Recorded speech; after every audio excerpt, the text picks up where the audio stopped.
अस्सलाम वालेकुम स्टूडेंट, उम्मीद करता हूँ आप सब खैरियत से होंगे। आज की ये वीडियो हमारी neurological basis of behaviour psychology 610 के प्रैक्टिकल के रिलेटेड है। इस वीडियो के अंदर मैं आपको बताऊंगा कि आपने ये प्रैक्टिकल कैसे बनाना है और कैसे आपके जो कंप्लीट जो 25 में से 25 मार्क्स हैं वो आप कैसे ले सकते हैं।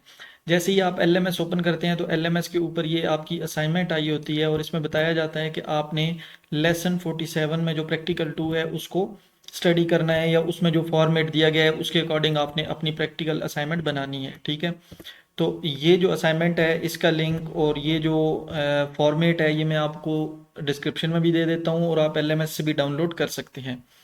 अच्छा, जो सबसे पहले तो हमें ये पता होना चाहिए कि न्यूरोलॉजिकल बेसिस ऑफ बिहेवियर, ये जो हमारा स्ट्रूप टेस्ट है, ये जो टेस्ट है इसका बेसिकली मकसद क्या है, इस टेस्ट को कैसे कर सकते हैं, प्रैक्टिकल कैसे किसी जो क्लाइंट है या किसी भी इंसान के ऊपर कैसे हम अप्लाई कर सकते हैं। सबसे पहले तो इसका मकसद है कि आप अगर किसी भी इंसान का ये चेक करना चाहते हैं कि क्या इसको इन फ्यूचर ब्रेन डैमेज हो सकता है या नहीं हो सकता, तो तब आपका ये टेस्ट उसके ऊपर अप्लाई किया जाता है। तो हमारा ये जो सब्जेक्ट है प्रैक्टिकल का, इसकी ये रिक्वायरमेंट है कि आपने ये प्रैक्टिकल किसी भी क्लाइंट के ऊपर, किसी भी इंसान के ऊपर, किसी भी ह्यूमन बीइंग के ऊपर जो 18 प्लस हो उसके ऊपर अप्लाई करना है और आपने ये कंप्लीट रिपोर्ट बनाकर देनी है, सबमिट करवानी है इस फॉर्मेट के अकॉर्डिंग। बहुत से ऐसे स्टूडेंट हैं जिनके मार्क्स नहीं आते या फिर वो फेल हो जाते हैं, या फिर तो उसका मेन मकसद ये होता है कि उसका मेन वजह ये होती है कि आप लोग इंस्ट्रक्शंस को फॉलो नहीं करते। आपके जो सुपरवाइजर का 40 प्लस मिनट्स का जो लेक्चर है आपने उसको फॉलो नहीं किया होता है, इसलिए आपके मार्क्स कम आते हैं। अच्छा, उसके अलावा अगर आप में से किसी को कोई भी हेल्प चाहिए तो ये मेरा जो है ना सामने नंबर भी दिया गया है 0304057079, आप इस पर भी कांटेक्ट कर सकते हैं। उसके अलावा मैं आपको बता दूं कि जब हम ये किसी भी क्लाइंट के ऊपर टेस्ट अप्लाई करते हैं या हमारी रिपोर्ट बनाते हैं तो उसमें सबसे पहले हम ये एक टाइटल पेज बनाते हैं। टाइटल पेज बनाने के बाद हम टेबल ऑफ कंटेंट बनाते हैं, सेम इसी तरह ये जो आपको दिखाया गया है। ठीक है, उसके बाद हम जब आते हैं आगे स्ट्रूप न्यूरोलॉजिकल स्क्रीनिंग टेस्ट के ऊपर, तो इसमें हम सबसे पहले क्लाइंट से क्या चीज़ें पूछते हैं, उसका नाम, age, gender, education, birth order, number of sibling, religion and informant, जिसको इनटेक इन्फॉर्मेशन भी कहते हैं या फिर बायोडेटा इन्फॉर्मेशन भी कहते हैं या बैकग्राउंड इन्फॉर्मेशन भी कहते हैं। ठीक है, जब आप ये इन्फॉर्मेशन उस क्लाइंट से ले लेते हैं तो फिर उसके बाद आपने उसकी फैमिली की हिस्ट्री लेनी होती है। ठीक है, उसके बाद फैमिली हिस्ट्री, पर्सनल हिस्ट्री, ये कम अज़ कम आपने 3 लाइन में इसके फादर की, मदर की और सिबलिंग्स की ये हिस्ट्री लेनी होती है और उसमें उसकी जो मेन इंफॉर्मेशन होती है कि वो करते क्या हैं, उनकी जॉब क्या है, एज क्या है, जिंदा है या कोई साइकेट्रिक इशू तो नहीं है, ये तमाम चीज़ें हमने उनकी पूछनी होती हैं। सेम उसी तरह पर्सनल हिस्ट्री में भी हम चीज़ें पूछते हैं उनसे। पर्सनल हिस्ट्री में डेवलपमेंटल हिस्ट्री हो जाती है। उसके अलावा जो है आपकी अच्छा, पर्सनल हिस्ट्री में डेवलपमेंटल हिस्ट्री, उसकी एजुकेशनल हिस्ट्री या जो भी उसकी करंट स्टेट होती है वो तमाम चीज़ें इसमें ऐड करनी होती हैं। उसके बाद एजुकेशनल हिस्ट्री ऐड करनी होती है। ये कम से कम एक एक पैराग्राफ, चार चार पाँच पाँच लाइन की आप लाजमी ऐड करें, क्योंकि 25 नंबर की असाइनमेंट है तो ये चीज़ें मैटर करती हैं। उसके बाद आपने टेस्ट एडमिनिस्ट्रेशन के कंप्लीट प्रोसीजर बताना होता है कि आपने कैसे जो है उसको टेस्ट एडमिनिस्टर करना है।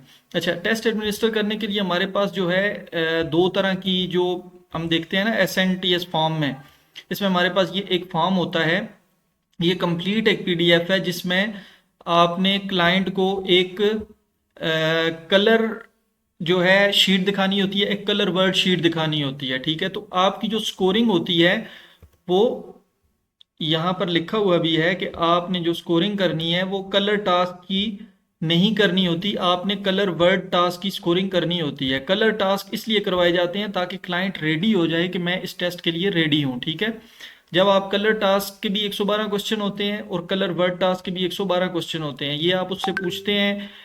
जब आप उससे पूछते हैं कि ये कलर कौन सा है वो बताता है, तो फिर अगर वो एग्जैक्ट सही आंसर बताए तो आप इसको टिक कर देते हैं, अदरवाइज आप इसको क्रॉस कर देते हैं।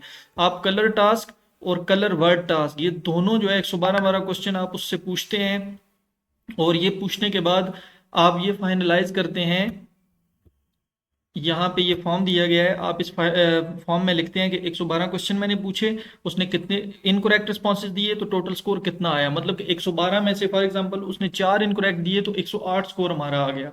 अगर 112 में से उसने 6 आंसर गलत दिए तो हमारे पास यहाँ पर 106 का स्कोर आ गया।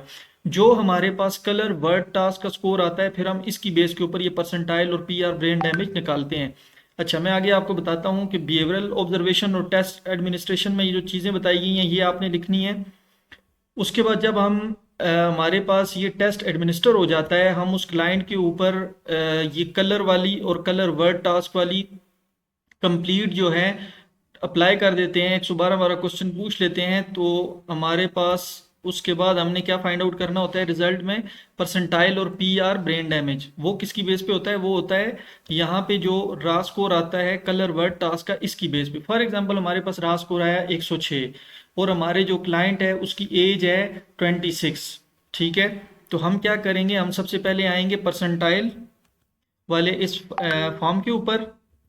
इस फॉर्म में आके हम ये देखेंगे कि 18 से 49 की जो एज है उसके दरमियान हमारे पास ये देखें यहाँ तक।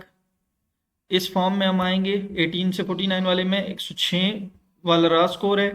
इसके सामने ये देखें 36 एंड 32, ये क्या है, 36 हमारे पास है परसेंटाइल और पी आर वैल्यू क्या है 0.32, ठीक है। ये चीज़ आपने देखनी होती है। फिर 36 हमारे पास परसेंटाइल आए हैं, 0.32 हमारे पास क्या है पी आर वैल्यू आई है, ठीक है। तो ये चीज़ हमने कहाँ पर मेंशन करनी होती है, परसेंटाइल और पीआर डैमेज में। अच्छा, बहुत से स्टूडेंट होते हैं जो कि क्वांटिटेटिव एनालिसिस लिख देते हैं। क्वांटिटेटिव एनालिसिस क्या, इस तरह का टेबल ये बना के क्वांटिटेटिव एनालिसिस में ऐड करना होता है। अगर आपने क्वालिटेटिव एनालिसिस लिखना है तो क्वालिटेटिव एनालिसिस में आपने बताना होता है कि हमारे क्लाइंट की जो परसेंटाइल आई है वो 106 आई है, 106 स्कोर आया है और 36 परसेंटाइल और 0.32 हमारा स्कोर आया है। इसका ये मतलब है कि आपका जो कट ऑफ स्कोर है वो है 99। 98 होगा तो आपके क्लाइंट को ब्रेन डैमेज के चांसेस हो सकते हैं इन फ्यूचर। अगर आपके क्लाइंट का स्कोर 99 से अबव है और उसकी एज 18 से 49 में है तो फिर उसको ब्रेन डैमेज नहीं होगा, ठीक है। ये चीज़ आपने याद रखनी है। अगर आपके क्लाइंट की एज 50 प्लस है तो उसके लिए आपने ये जो अगले दो कॉलम है इनको देखना है।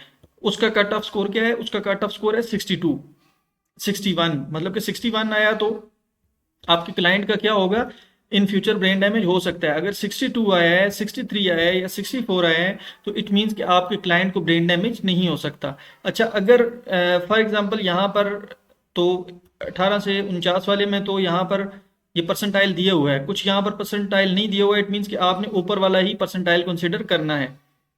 अच्छा, जब आपकी क्वांटिटेटिव हो जाएगा, क्वालिटेटिव हो जाएगा, फिर आपने डिस्कशन सेक्शन में ब्रीफली उसको एक्सप्लेन करना होता है। सेम उसी क्वालिटेटिव क्वांटिटेटिव को और अपने जो आपने रजिस्टर करना होता है उसको इस इधर 2 से 3 पैराग्राफ में लिखना होता है। फिर उसके बाद लिमिटेशन एंड सजेशंस लिखनी होती हैं कि इस टेस्ट की क्या लिमिटेशंस थी और क्या सजेशन है, और एंड पे आपने रेफरेंसेस ऐड करने होते हैं। और आपके सुपरवाइजर की ये इंस्ट्रक्शन हैं कि बहुत से स्टूडेंट ऐसे होते हैं जो कि ये फॉर्म फिल करके उसके अपेंडिक्स में ऐड कर देते हैं, लेकिन आपके सुपरवाइजर ने ये कहा है कि ये फॉर्म ऐड नहीं करने, क्योंकि वहाँ पर आपने चीज़ें पेस्ट करनी होती हैं या फिर टाइप करनी होती हैं तो वहाँ पे बहुत ज़्यादा इशू आता है। और सुपरवाइजर ने ये कहा हुआ है कि आपने ये फॉर्म ऐड नहीं करने। बहुत से स्टूडेंट इस फॉर्म को अपेंडिक्स की तौर पे ऐड करते हैं तो फिर सुपरवाइजर इस चीज़ पे कहते हैं कि आपने सेशन नहीं लिया, ठीक है। फिर भी अगर आपको कोई हेल्प चाहिए इस प्रैक्टिकल में तो आप कांटेक्ट कर सकते हैं।